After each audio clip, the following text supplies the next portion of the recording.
올해 창립 50주년이었던 롯데에게 2017년은 참 긴 한 해였습니다. 총수 일가에게 부당하게 회사 돈을 줬다는 경영비리 수사가 지난해부터 계속 진행이 됐고, 또 그러는 동안 2월 사드 갈등이 빚어지면서 중국 내 롯데마트는 철수 결정을 내리게 됩니다.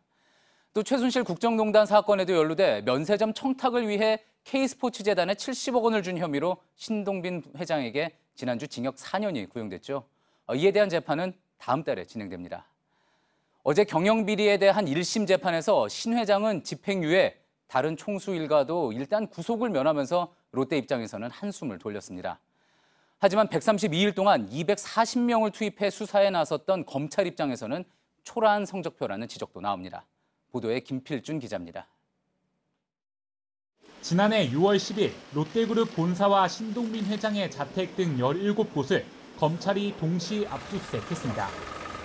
당시 투입된 검사와 수사관은 240여 명으로 서울중앙지검 인력 전체의 4분의 1에 달합니다.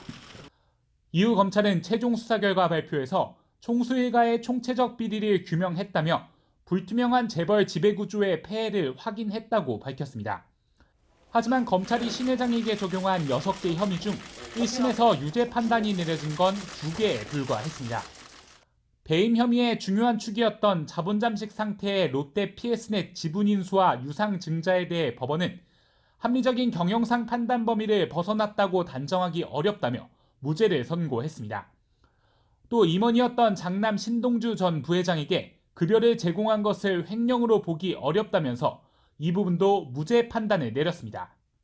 신격호 총괄회장 혐의 중에서도 딸 신영자 씨에 대한 불법 증여는 공소시효가 이미 지났다고 했습니다.